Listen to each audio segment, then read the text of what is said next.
First on report. ന്യൂനപക്ഷങ്ങൾ ഇടതുപക്ഷത്തോട് ചേർന്ന് നിൽക്കേണ്ടത് അനിവാര്യമാണെന്ന് മുഖ്യമന്ത്രി പിണറായി വിജയൻ. ന്യൂനപക്ഷങ്ങളെ തെറ്റിദ്ധരിപ്പിക്കാൻ ശ്രമിക്കുന്നവരെ തിരിച്ചറിയണം.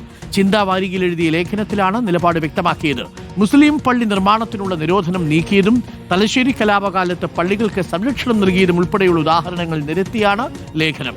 റഹീസ് റഷീദുണ്ട്. റഹീസ് റഷീദ്, ഈ തദ്ദേശ തെരഞ്ഞെടുപ്പിൽ ഒരു വിഭാഗം ന്യൂനപക്ഷങ്ങൾ അകന്നുപോയി എന്നുള്ളൊരു വിലയിരുത്തലിനൊടുവിലാണ് ഇപ്പോൾ മുഖ്യമന്ത്രി ഈ ലേഖനം എഴുതിയിരിക്കുന്നത്. അപ്പോഴും വെള്ളാപ്പള്ളിയെക്കുറിച്ചൊരു വാക്കുപോലും ആ ലേഖനത്തിൽ പറയുന്നില്ല എന്നുള്ളതും വാസ്തവമാണ്. PMC, വെള്ളാപ്പള്ളി, ലേബർ കോഡ്, അങ്ങനെ ന്യൂനപക്ഷത്തെ ഈ സർക്കാരിൽ നിന്ന് അകറ്റിയ ഈ സർക്കാർ BJPക്കൊപ്പം നിൽക്കുന്നുവെന്ന UDF പ്രചരണത്തിന് ശക്തി പകർന്ന ഒരുപാട് വിഷയങ്ങളുണ്ട്. എന്താണ് ലേഖനത്തിൽ പറയുന്നത് റഹീസ് റഷീദ്?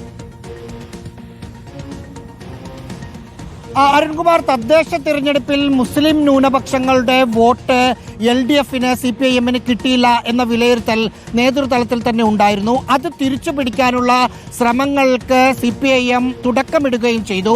അതിന്റെ കൂടി ഭാഗമായാണ് ഇന്നലെ പുറത്തിറങ്ങിയ ചിന്താവാരികയിൽ മുഖ്യമന്ത്രി പിണറായി വിജയന്റെ ലേഖനത്തെ നമ്മൾ വായിച്ചെടുക്കേണ്ടത്.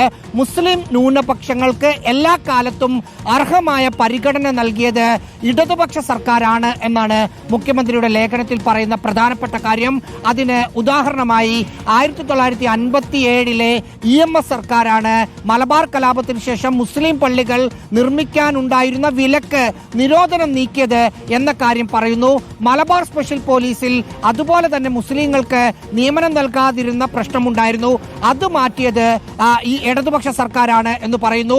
തലശ്ശേരി കലാപ സമയത്ത് മുസ്ലിം പള്ളികൾക്കടക്കം സംരക്ഷണം നൽകിയത് അവിടുത്തെ പാർട്ടിയും സർക്കാരും അവിടുത്തെ പ്രാദേശിക ഭരണകൂടമാണ് എന്ന് പറയുന്നു. ഒപ്പം നിലവിൽ യുവാക്കളെ കൂടി ലക്ഷ്യമിട്ട് വിദ്യാഭ്യാസ മേഖലയിൽ ഇടതുപക്ഷ സർക്കാർ, ഈ കഴിഞ്ഞ മുഖ്യമന്ത്രി പിണറായി വിജയന്റെ നേതൃത്വത്തിലുള്ള ഇടതുപക്ഷ സർക്കാർ ഏതൊക്കെ സ്കോളർഷിപ്പുകളാണ് മുസ്ലിം വിദ്യാർത്ഥികളെ ഉന്നത തലത്തിലേക്ക് കൊണ്ടുവരാൻ വേണ്ടി നൽകിയത് എന്നതടക്കമുള്ള മുഴുവൻ വിവരങ്ങളും പറഞ്ഞിട്ടാണ് നിങ്ങളെ തെറ്റിദ്ധരിപ്പിക്കുന്ന ആളുകളെ തിരിച്ചറിയുക കൂടി വേണം എന്ന കാര്യം കൂടി മുഖ്യമന്ത്രി പിണറായി വിജയൻ ലേഖനത്തിൽ പറയുന്നുണ്ട്. അരുൺകുമാർ, താങ്ക് യു റഹീസ് റഷീദാണ് വിവരങ്ങൾ നൽകിയത്.